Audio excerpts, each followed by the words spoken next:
debruçar no contexto do Brasil, né? Porque no programa passado a gente chegou até a porta da Copa de 70, né? Que é, para muita gente, a Copa das Copas, né? A grande Copa, e que talvez tenha a música, né, o tema mais conhecido aí, mais cantado, adaptado e etc., né, que é o Pra Frente Brasil. Mas é muito importante a gente entender o contexto onde aquilo ali estava inserido e para entender como o futebol e a política eles vão se misturar em diversos momentos, né? A Copa de 70 é só uma delas. O que é importante a gente enxergar aqui do contexto político, social, econômico, antes de a gente mergulhar na Copa propriamente dita? Primeiro, vamos lembrar que na década de 60, a gente viu como, a partir da renúncia de Jânio Quadros e da rejeição a João Goulart, a gente viu uma enorme rejeição, né, por parte das elites econômicas, de boa parte do Congresso, de atores políticos importantíssimos do Congresso, uma parte significativa da comunidade cristã, grupos de mídia e, fundamentalmente, os militares que enxergaram nessa conjunção de esforços, de interesses aí, oportunidade, né, para dar início ao projeto golpista, né, que mergulhou o Brasil numa ditadura hipócrita, né, incompetente, covarde, violenta e assassina, né?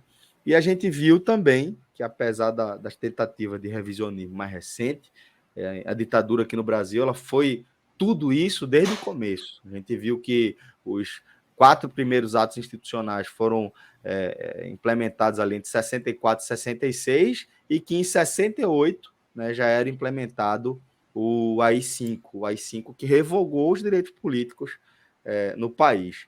E é nesse contexto que começa o governo Emílio Garrastazu Médici, né, e a força da propaganda, né, a partir da estrutura do Estado, do poder econômico do Estado, e também de uma política econômica muito contraditória, perigosa, que vai deixar efeitos aí por muito, muito, muito tempo.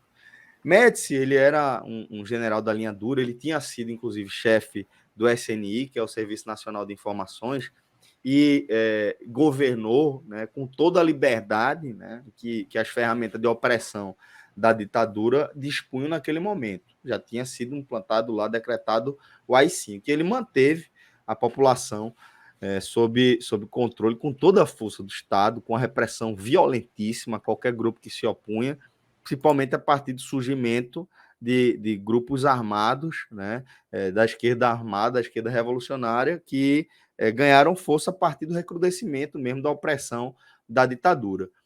Mas com essas ferramentas todas, com o DOI-CODE, com o CCC e o caralho a 4, ele conseguiu, Médici conseguiu concentrar os seus esforços na elaboração e na execução de um plano econômico que ficou conhecido como o milagre econômico, né?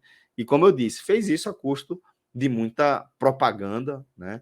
Que a gente pensa que não, mas a ditadura fez muito uso de propaganda, né? A ditadura militar é a ditadura da televisão, né? Getúlio tinha sido o ditador do rádio, os militares vão ser os ditadores da televisão.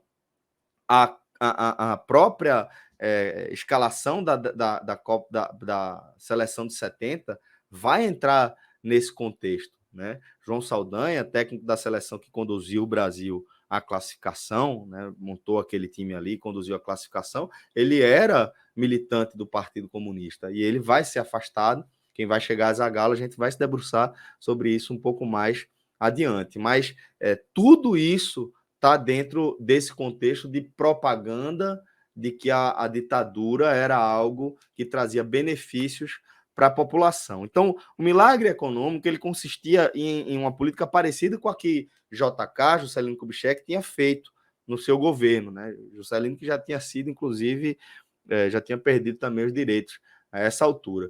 Mas qual era a ideia? Era captar verba estrangeira num volume assim exorbitante, mas não como investimento, era dívida mesmo, empréstimo, né? E em troca aí de projetos estruturadores, né? Vai ter projetos que são importantes, como, por exemplo, a construção da ponte Rio-Niterói, mas tem outros que são ícones, né?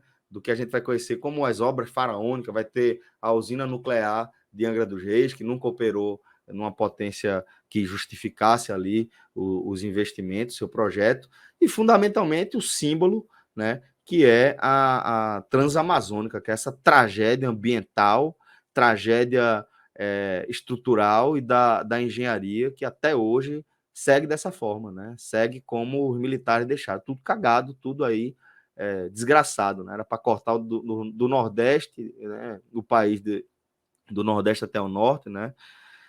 E está aí, né? Desse jeito até hoje, né? Porque havia muita corrupção, muito roubo, porque numa ditadura sem nenhuma transparência, absolutamente nenhuma transparência, que a gente via era militar ficando rico pra cacete, né? E a galera que apoiava os militares ficando rico pra cacete. E apesar de toda essa contratação de capital estrangeiro realmente ser convertida num crescimento do produto interno bruto, do PIB, né?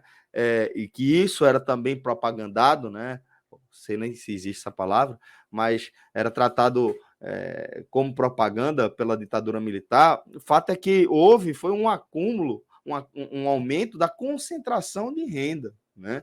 A galera as elites econômicas ficaram mais ricas e os trabalhadores que tinham alcançado aí conquistas fundamentais, com Getúlio, principalmente ali no governo popular, né? No governo democrático, ele chegou ao poder por voto popular, e no governo Jânio Quadros, viu tudo isso aí, a classe trabalhadora viu tudo isso aí se perder, né? A hiperinflação, né, que é aquele cenário onde o militar não consegue controlar o preço, né, aqui dentro, ela alcança níveis absurdos, e quem sofre mais com isso é a classe trabalhadora. E o salário passa a valer cada vez menos. Então, isso aí tudo vai gerar também um aumento da pressão econômica por aqui. A gente está vendo aí uma foto de Delfim Neto, era o ministro da Economia da época, ele, na época do milagre econômico, e ele falava que a ideia era esperar a economia crescer para depois dividir com a classe operária, né? Fazia aquela analogia do bolo, né? A massa do bolo tem que crescer para depois a gente dividir. Mas o fato é que essa divisão nunca veio. Nunca, durante a ditadura militar, houve a transferência de renda como deveria haver, né? Como as economias capitalistas hoje já enxergam, mas muito pelo contrário, o que houve foi um acúmulo de riqueza. E Médici ele vai governar até 74, quando ele vai ser sucedido por Ernesto Geisel, né? E aqui a gente já começa a ver uma fase de transição, tá? Uma fase de transição, mas ainda dentro do contexto de uma ditadura militar hipócrita, incompetente, covarde, violenta e assassina. A gente não pode esquecer que todos os anos da ditadura foram assim, tá? Como a gente está vendo aí, Geisel ele começa a governar em 74. Então a gente falou logo no começo da crise do petróleo, que foi em 73. Então o Brasil passou a sentir também, como a gente viu também lá na foto, os efeitos, né, do aumento do preço da gasolina desde o começo, desde o fim do governo Médici, né? E no governo Geisel, principalmente, é que isso vai ficar cada vez mais insustentável, tá? A gente tem que entender, né, que Geisel ele herda toda esse peso, né, da máquina ancorada por uma dívida monstruosa, desde Juscelino Kubitschek, e sem dúvida agravada durante os primeiros 3 governos militares, né? E quem mais sofria com essa inflação, esse cenário de inflação, era justamente a população dos trabalhadores, a classe operária, né? A classe dos trabalhadores, né? E isso vai, inclusive, fortalecer o movimento sindical. Ali no fim da década de 70, começando ali em Minas Gerais, depois chegando no ABC, o movimento sindical vai começar a ganhar força, a encorpar a partir da pressão mesmo, da própria classe, e é quando vai surgir a figura de Lula dentro desse movimento sindical. Isso aí também está diretamente ligado à incompetência da gestão econômica dos governos militares. Tá? Mas o fato é que Geisel, com toda essa pressão que ele via sentindo, ele fala em começar uma transição lenta, segura e gradual. Né? Cara dos militares, né? Lenta e gradual, a gente entende por quê, né? Porque eles não querem largar o poder, e segura para eles, né? Era para ser segura para eles. Mas o fato é que, apesar de começar a sinalizar com a redemocratização, o governo militar ainda estava envolvido até o pescoço numa opressão muito violenta, né? Que era infelizmente, né, que acometia toda a América do Sul, toda a América Latina. Né? O Brasil, o governo militar, fazia parte da Operação Condor, né, que visava uma coordenação para assassinar lideranças de esquerda, né, de ditaduras da Argentina, do Brasil, do Paraguai, do Uruguai e do Chile, sempre, todas elas comprovadamente já apoiadas pela CIA, patrocinadas pelo governo dos Estados Unidos. A gente não pode esquecer isso. Estou falando isso desde o primeiro programa. Tá? Desde o primeiro programa eu tenho fé que a turma vai assimilar isso em algum momento. Mas o fato é que a ditadura era tão violenta aqui no Brasil que os Estados Unidos, que já sofriam também a sua própria pressão interna, o governo Jimmy Carter começa também a pressionar a ditadura, vendo que os caras estão pegando pesado demais. Isso vai se associar à pressão internacional da opinião pública como um todo, né? Porque além de produzir uma quantidade absurda de mortos, ainda maior de desaparecidos, ela produziu uma enorme quantidade de exilados. Porque se inicialmente o alvo da repressão e da violência dos militares eram os comunistas, a essa altura a classe artística já sofria enormemente com a censura e com a perseguição. Né? E já eram conhecidos internacionalmente, né, casos como o do estudante de economia Stuart Angel, né, que era filho da estilista brasileira Zuzu Angel, que era uma estilista de carreira internacional, muito bem relacionada, filha também da elite carioca. E na década de 60, né, também dentro do contexto da ditadura, os estudantes, vamos lembrar, eles sempre foram uma resistência essencial, um dos pilares da resistência da democracia no Brasil.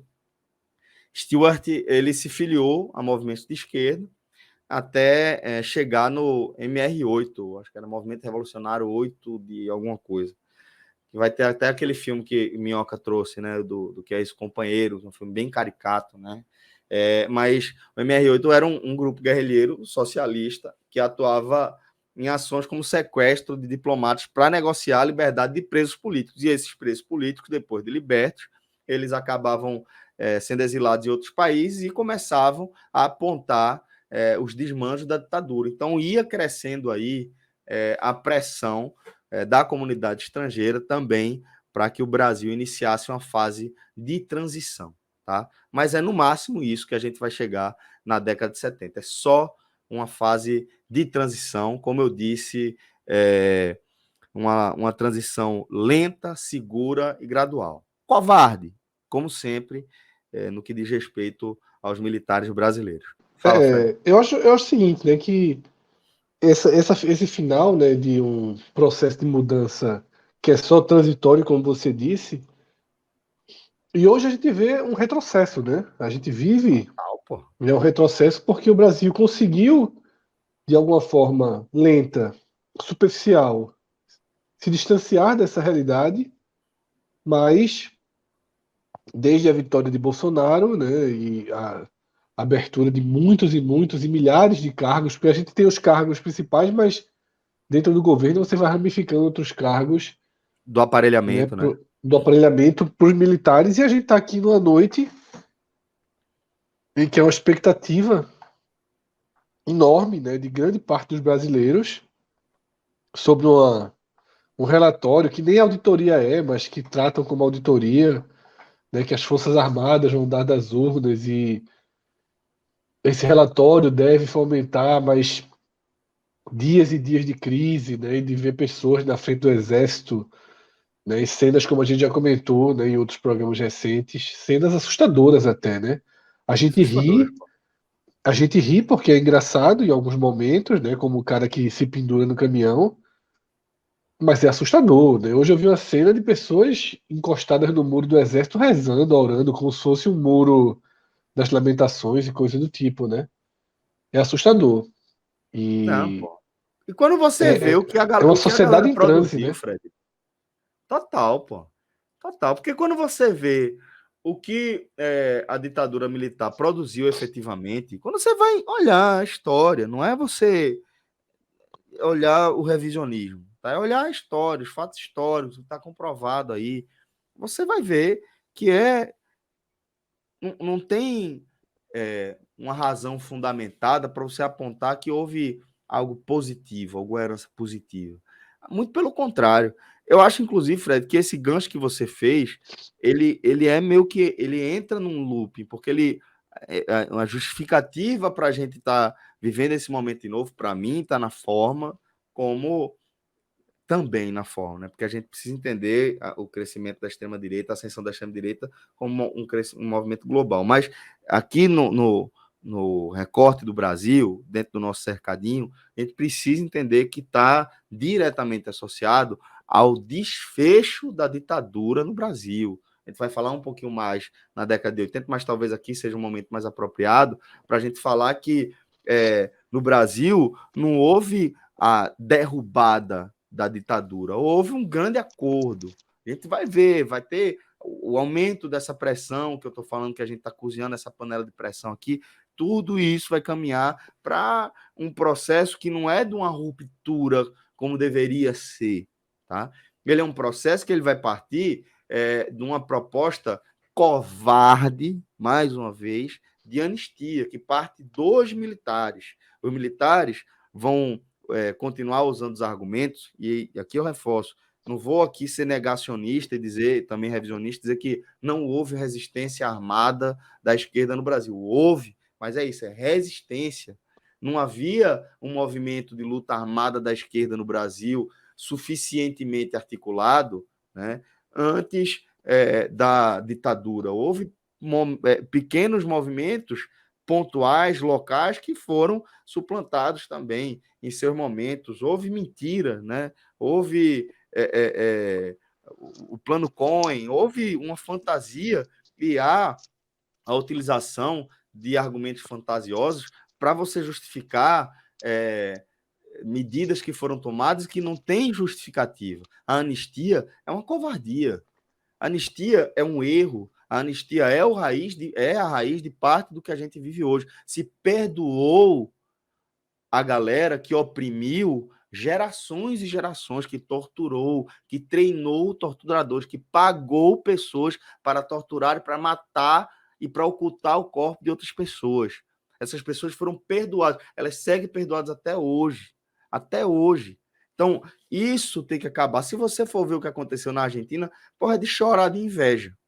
É de chorar de inveja o que a galera fez com que os principais líderes da ditadura argentina pagassem.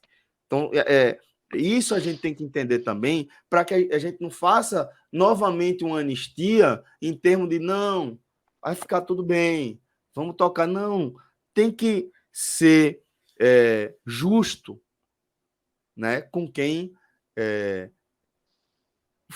cometeu atrocidades com a justiça. Você tem que dar o peso da justiça a essas pessoas. É isso que tem que ser feito. Porque essa sanha golpista que a gente vê no Brasil, a gente consegue detectar de forma muito clara com o Bolsonaro, a gente pode ver também o início desse movimento ali dentro dos quartéis a partir da instalação da Comissão da Verdade, que nada mais é do que vamos olhar aqui os absurdos que foram cometidos, e aí, não, absurdo, revanche é traição. Não é, não é. É justiça, tá? E a gente tem que pensar, a gente tem que trabalhar na justiça. A gente tem que pensar nisso aí para a gente não cometer equívocos como os que a gente já cometeu.